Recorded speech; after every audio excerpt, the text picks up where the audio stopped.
The man was getting ready to blow up the bomb on the railway tracks, but he saw Jewish hostages standing on the locomotive. After a brief hesitation, he still set off the bomb. The German troops were in chaos. The train driver made an emergency brake, but the huge inertia still made the train slide and quickly approached the explosion point. Fortunately, the train came to a stop just in time, and the German soldiers were scared and ran around everywhere. The colonel was extremely angry and sent out a squad to search the mountain.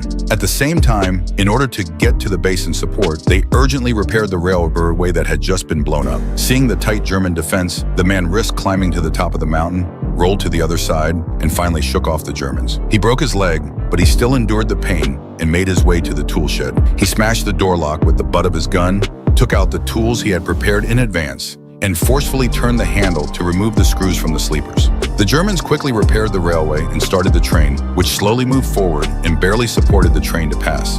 The Germans ordered everyone to get on the train and head to the base. The train picked up speed and picked up the soldiers who were patrolling along the way.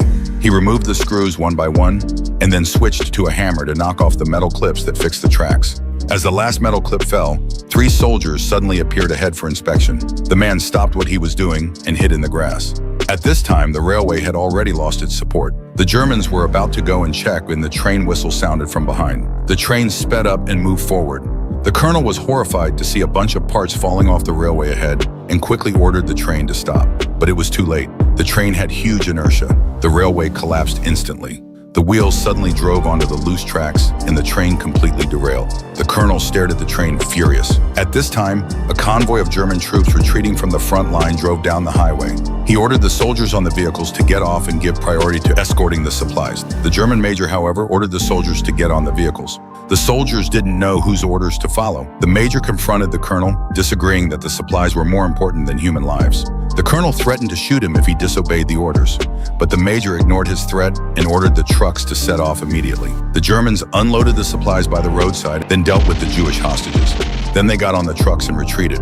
They invited the colonel to leave with them, but he refused. He wanted to stand or fall with the supplies. At this time, the man quietly came to the train and completed the mission of blocking the Germans from transporting the supplies. At this moment, the colonel's voice sounded from behind. The soldier raised his submachine gun in one motion, aimed at the German colonel across, and without a word, fired the bullets, turning the colonel into a sieve.